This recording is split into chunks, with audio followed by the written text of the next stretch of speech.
Bonjour à tous, pour parler aujourd'hui un petit peu de la série Yellow Jackets. Si vous ne la connaissez pas, on va d'abord entrer dans une partie non spoil et ensuite je donnerai un petit peu mon avis ou mes attentes, en tout cas mon avis sur la saison 3 et mes attentes pour la suite, puisque une saison 4 est normalement déjà en production et j'avais cru comprendre que la série voulait aller jusqu'à 5 saisons.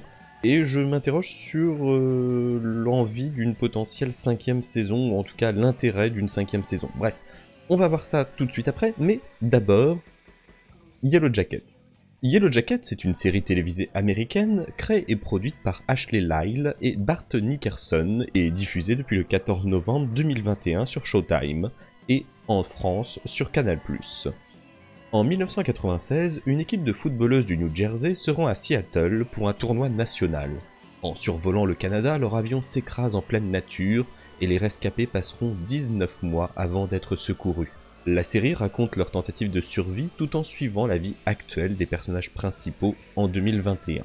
C'est au final un petit peu un Lost si la série avait été maîtrisée et s'ils avaient, on va dire, un arc de direction dès le début, c'est nettement mieux. Et aussi, évidemment, il y avait que moins de 10 épisodes par saison et pas 24 épisodes par saison. Bref, c'est un Lost, comme je disais, nettement mieux maîtrisé, avec un casting très très féminin pour le coup, mais avec beaucoup d'actrices connues et talentueuses. J'ai envie de citer en premier, parce que voilà, maintenant, depuis Fallout, c'est un petit peu la chouchoute de tout le monde. Je veux bien sûr parler d'Ella Purnell, une actrice dont je vous avais déjà parlé dans une ancienne vidéo consacrée à la série Sweet Pea, qui, du coup, est renouvelée pour une saison 2. Plutôt content. Bref, retour à Yellow Jackets. Donc on a Ella Purnell, notamment vue dans Fallout, et également entendue en VO dans la série Arcane. On retrouve également pour interpréter Shona adulte Melanie Lynskey, qui avait notamment joué dans la saison 1 de Fargo, excellente série, sauf une saison, bref, je n'entrerai pas dans les détails, mais également dans une saison de Why Woman Kill, c'est un petit peu ce que j'ai en référence à ce niveau-là pour l'actrice.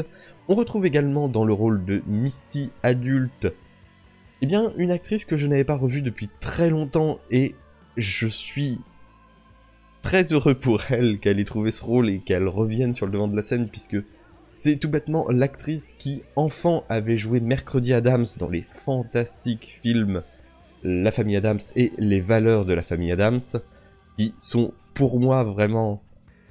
c'est ma petite Madeleine de Proust. Bien sûr, je parle évidemment de Christina Ricci. Elle était également apparue dans la série Mercredi de Netflix, où du coup elle reprenait le rôle d'un professeur et entrait en contact avec Mercredi. Bon bref, il y avait tout un petit clin d'œil sur le fait que voilà, elle était l'ancienne Mercredi Addams parlant à la nouvelle Mercredi Addams. On retrouve également Elijah Wood, et oui, Frodon Sake apparaît dans cette série depuis la saison 2 et a un rôle quand même nettement différent de Frodon pour le coup. Et ça me fait aussi plaisir de le revoir un petit peu dans des productions différentes. Je me souviens de lui notamment dans la série Wilfried. Alors Wilfried, si vous ne connaissez pas, c'est une... elle date un petit peu, hein, j'ai plus la date en tête, mais c'est l'histoire, grosso merdo, de mémoire, d'un mec qui, du jour au lendemain, après une tentative de suicide, il me semble, se met à voir le chien de sa voisine comme un mec déguisé en chien et qui lui parle. C'est un peu fou, c'est totalement fou même, mais c'est très drôle. La fin, on se perd un petit peu, mais ça reste très divertissant. Bref, si vous avez jamais vu Wilfried, que vous arrivez à tomber dessus, n'hésitez pas. J'en reviens un petit peu à Yellow Jackets. Donc, on suit donc en parallèle, et j'ai dit 2 fois donc, ce n'est pas grave, c'est les restes de la crève. Vous entendez notamment à la voix, j'en suis navré, j'ai un peu encore la crève quand j'enregistre. J'enregistre d'ailleurs ça tard, puisque la série, la saison 3 en tout cas, s'est terminée il y a un petit moment d'ailleurs, il y a peut-être une semaine et demie. Oupsie. Donc on suit à peu près à 50-50 leur histoire quand elles étaient un peu plus jeunes dans la forêt à survivre, et leur histoire actuelle après être sorties de la forêt pour certaines, puisque toutes ne sont pas ressorties. pour eh bien diverses aventures qui sont plutôt globalement très drôles.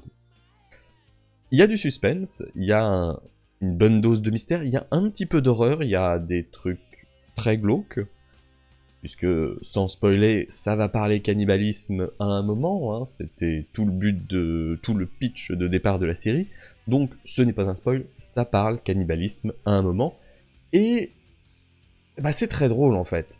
C'est très drôle, c'est intéressant, ça n'avance peut-être pas très vite, et je pense que je vais tout de suite en reparler dans une partie un peu plus spoil sur cette saison 3, puisque ça traîne.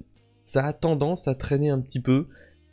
On le ressent pas sur le moment, ça pour le coup c'est une bonne nouvelle, mais voilà, une fois la saison 3 finie, on a cette sensation de... Ah, mais du coup on n'a pas trop avancé. Et c'est un peu ce que je ressens. J'ai passé un excellent moment sur cette saison 3, mais j'ai pas l'impression qu'on ait tant avancé que ça, à la fois sur le passé et à la fois sur le présent, et j'ai presque envie de dire, surtout sur le présent, bah on piétine un peu beaucoup. En fait, le vrai cœur, on va dire, du suspense est sur ce qui s'est passé pendant leurs 19 mois dans la forêt. Qui a survécu, qui n'a pas survécu, comment elles s'en sont sorties, quel trauma elles ont rapporté avec elles. Donc il y a eu une très bonne évolution de personnage, ça c'est nickel à ce niveau-là. Mais le présent est peut-être un petit peu en dessous, puisque bah c'est pas le cœur de l'intrigue. J'ai envie de le présenter comme ça. Ça reste par contre une excellente série.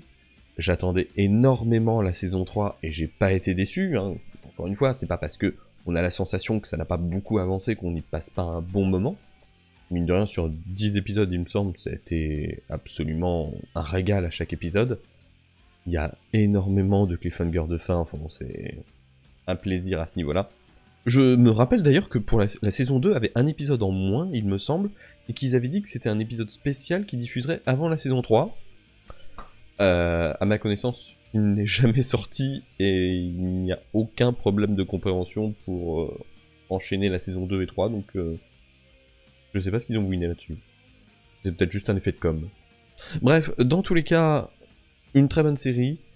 Misty, que ça soit la Misty jeune ou la Misty adulte jouée par l'ancienne Mercredi Adams, est l'un des personnages forts, je pense, de la série. Encore une fois, il n'y a pas spécialement beaucoup de choses à analyser pour cette saison 3 et même les saisons précédentes. Enfin, Shona devient de pire en pire et c'est presque un régal de la voir ensuite se reprendre les retours de bâton dans sa vie d'adulte.